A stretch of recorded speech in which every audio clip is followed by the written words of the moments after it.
Good morning dear student.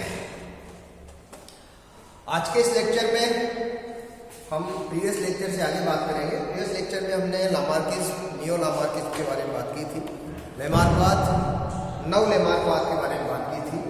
आज उससे आगे हम बात करने वाले हैं आज के इस लेक्चर के अंदर डार्विनिज्म,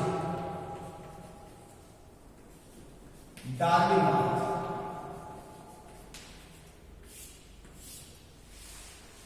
जैव विकास के नए सिद्धांत और मान्य सिद्धांत के बारे में आज हम बात करने वाले हैं, डार्विनवाद। जैसे नाम से स्पष्ट है कि डार्विनवाद है वो रॉबर्ट चार्ल्स डार्विन के द्वारा प्रतिपादित ये सिद्धांत है। डार्विन से पहले भी काफी विकासवादी वैज्ञानिक हुए जिन्होंने विकास को अपने अपने तरीके से समझाने का प्रयास किया, लेकिन कोई भी इतने क्रमबद्ध और सुसंबद्ध तरीके से इस सिद्धांत को नहीं समझा पाए जिस हिसाब से डार्विनवाद ने इसको समझा है। प्रकृति में कई सारे उदाहरण, कई सारे प्रयोग वैज्ञानिकों द्वारा समय समय पर किए गए इस विकास को समझाने के लिए, विकास को समझाने के लिए, लेकिन एक सही क्रमबद्ध ढंग से जो समझाया वो डार्विन ने समझाया। डार्विन की पारिवारिक पृष्ठभूमि के बारे में बात करें तो डार्विन के दादा इरेस्मस डार्विन वो एक चिकित्सक थे और चिकित्सक होने के साथ साथ उनकी रुचि भी प्रकृति विज्ञान में थी और उन्होंने भी लामार्क की तरह ही अपने निष्कर्ष दिए थे। तो जाहिर सी बात है डार्विन को भी ये जो प्रकृति विज्ञान पढ़ने की जो रुचि है वो जिज्ञासा संभवतः अपने दादाजी से ही विरासत में मिली हुई। अगर डार्विन के जन्म की बात करें तो डार्विन का जन्म 12 फरवरी 1809 को इंग्लैंड के एक संभ्रांत परिवार के अंदर हुआ था। एक मध्यम वर्गीय परिवार था, तो जाहिर सी बात है इन्हें रोजी रोटी के लिए कोई ज्यादा प्रयास करने की जरूरत नहीं थी। पारिवारिक पृष्ठभूमि इनकी चिकित्सकीय होने के कारण इनका परिवार भी चाहता था कि ये चिकित्सक बने, लेकिन इनका चिकित्सा विज्ञान में कोई भी लगाव नहीं था। अतः इन्होंने चिकित्सा विज्ञान में कोई भी उपाधि प्राप्त नहीं की। उसके पश्चात इनके परिवार वालों ने चाहा कि ये एक चर्च के अंदर फादर बन जाए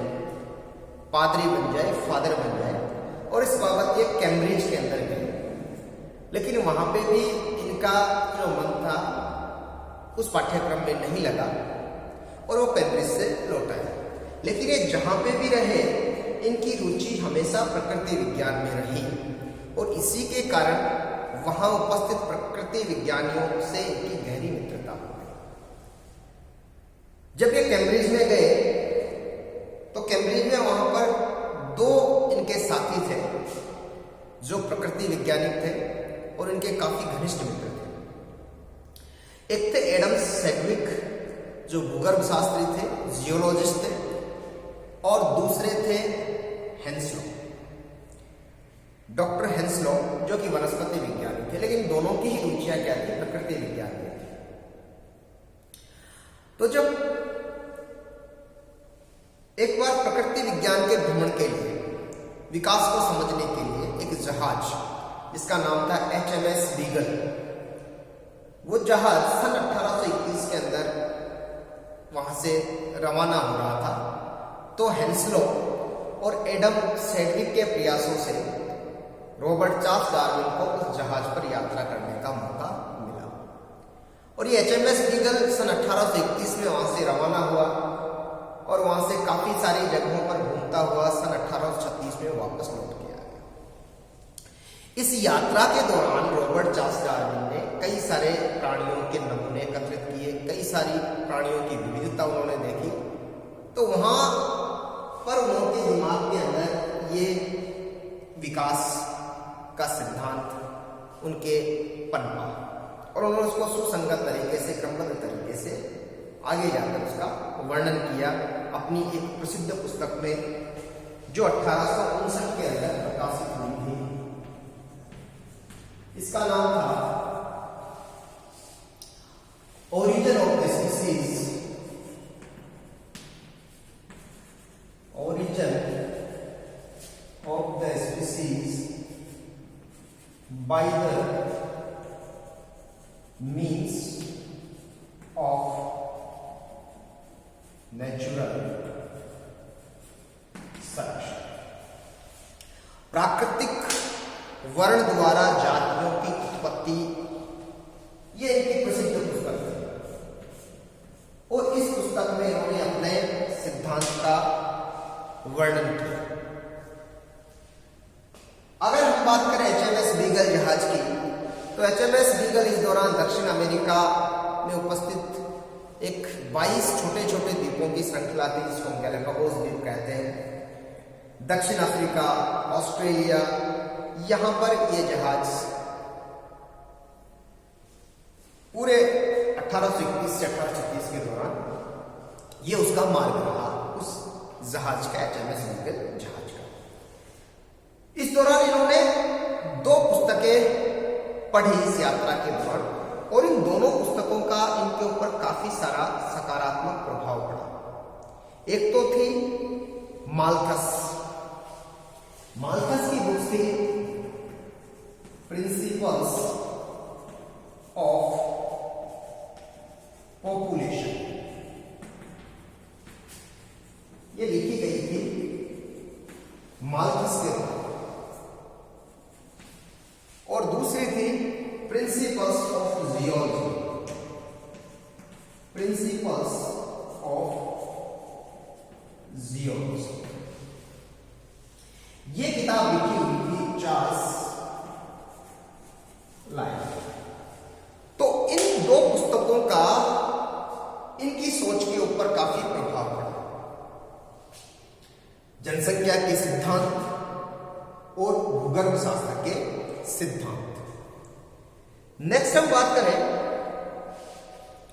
कि इससे पूर्ववर्ती जब हम बात कर रहे थे, पाश्चात्य देशों में हम बात करें, तो उस समय सृष्टिवाद का बहुत ज्यादा बोलबाला था, सृष्टिवादियों का बहुत ज्यादा बोलबाला था, या हम ये कहें कि धार्मिक आस्थावान विकासवादी वैज्ञानिकों का काफी सारा बोलबाला था।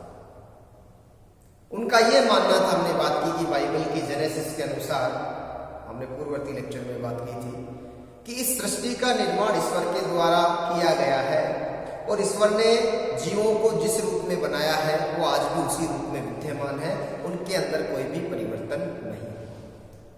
ऐसे काल में कि जब इन धार्मिक आस्थावान विकासवादियों का कोई विरोध करता था तो उन्हें मृत्युदंड की सजा दे दी जाती थी। उस समय डार्विन ने अपने ये सिद्धांत दुनिया के सामने रखे। तो बात करें हम कि उस समय इनके एक और समकालीन वैज्ञानिक थे, विकासवादी वैज्ञानिक थे, Alfred Russel Wallace. Alfred Russel Wallace. Alfred Russel Wallace, इन्होंने भी दक्षिण पूर्वी एशिया और दक्षिण अमेरिका की यात्रा की, और यात्रा करने के दौरान जो विकास के जो सिद्धांत इन्होंने प्रस्तुत किए, वो सिद्धांत और डार्विन के सिद्धांत, दोनों सिद्धांत हूबहू एक दूसरे से मिलते जुलते थे। अल्फ्रेड रसेल वॉलेस ने जो सिद्धांत बताया, जो सिद्धांत प्रस्तुत किए, उनको वैज्ञानिकों की सोसाइटी के समक्ष रखा और उन्होंने ये तथ्य और परिणाम दिए। सबसे पहले तो अल्फ्रेड रसेल वॉलेस ने देखा कि जीव जंतुओं में संतानोत्पत्ति की प्रचुर क्षमता मौजूद होती है। प्रत्येक जीव अपने समान संतति का उत्पादन करता है, और ये हम छोटी कक्षाओं में पढ़ते आ रहे हैं कि सजीव का लक्षण होता है कि अपने समान वो संतति उत्पन्न करता है। प्रत्येक सजीव का ये लक्षण है। तो सजीवों के अंदर संतानोत्पत्ति की प्रचुर क्षमता मौजूद होती है। और अगर हम बात करें कि इस प्रचुर क्षमता के बावजूद भी एक जनसंख्या में उनकी जो संख्या होती है, एक आबादी में जो उनकी संख्या होती है, वो स्थिर बनी रहती है। ये तथ्य है, ये सबसे पहला तथ्य अल्फ्रेड रसेल वॉलेस ने दिया कि सजीवों के अंदर संतानोत्पत्ति की प्रचुर क्षमता होने के बावजूद भी एक आबादी में उनकी जो संख्या है वो स्थिर बनी रहती है। ऐसा क्यों?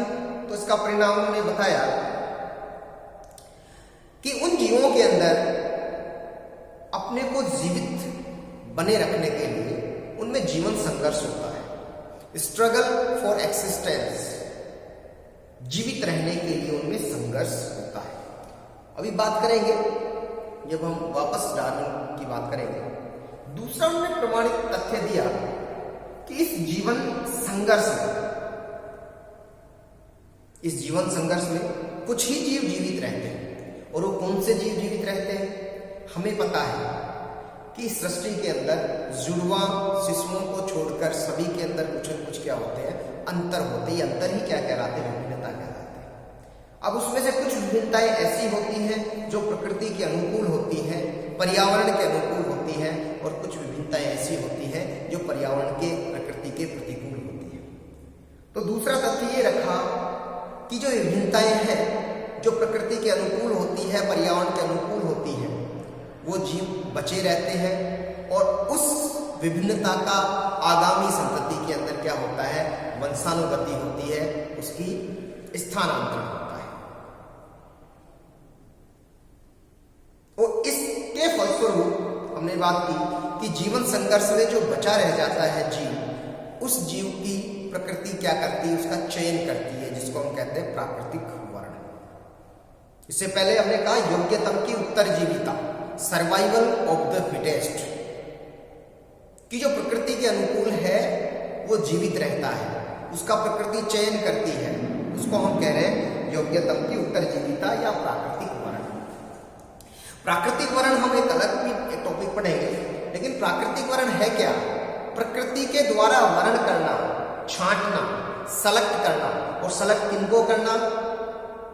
प्रकृति के जो अनुकूल होंगे जीव, जो जिस पर्यावरण में रह रहे हैं उस पर्यावरण के अनुकूल होंगे। तो हम कहें कि प्राकृतिक वर्ण एक प्रकृति की ऐसी चयन प्रक्रिया है जिसमें प्रकृति अपने अनुकूलतम जीवों का चयन करती है, जबकि प्रतिकूल जीवों को सिरे से निकाल देती है, उनको प्रकृति से वो हटा देती है। तो ये प्राकृतिक वर्ण है। नेक्स्ट, योग्यतम की उत्तरजीविता हो गई। और योग्यतम की उत्तरजीविता हो गई तो हमें पता है वातावरण में सतत परिवर्तन होते रहते हैं, और सतत परिवर्तनों के अंदर जो योग्यतम है वही क्या होगा? जीवित रहेगा। और जब जीवित रहेगा तो प्रकृति द्वारा उसका निरंतर क्या होगा? चयन होगा। और प्रकृति द्वारा जब निरंतर उसका चयन होगा तो चयन होने के फलस्वरूप एक नई जाति की उत्पत्ति हो जाएगी। तो ये जो निष्कर्ष थे वो अल्फ्रेड रसेल वालेस के निष्कर्ष थे। कुछ इसी तरह के निष्कर्ष हम चार्ल्स डार्विन के भी पढ़ेंगे।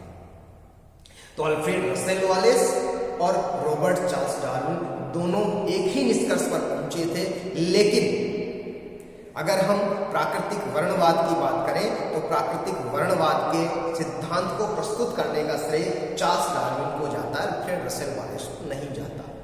इसका मुख्य कारण यही है कि रॉबर्ट चार्ल्स डार्विन ने इस प्राकृतिक वर्ण को बिल्कुल क्रमबद्ध और सुसंबद्धित तरीके से प्रस्तुत किया था, इसका पूरा विस्तृत वर्णन किया था। इस कारण इस सिद्धांत को हम डार्विनवाद के नाम से जानते हैं। ठीक है, लेकिन इसमें किसका श्रेय है? आपके वॉलेस का इसके अंदर श्रेय है। अब हम देखें कि ये जो नेचुरल सिलेक्शन की हम बात करते हैं, प्राकृतिक वर्णवाद के क्या क्या मुख्य बिंदु हो सकते हैं। सबसे पहले हम बात करेंगे, नेक्स्ट लेक्चर में हम इसके बारे में बात करेंगे।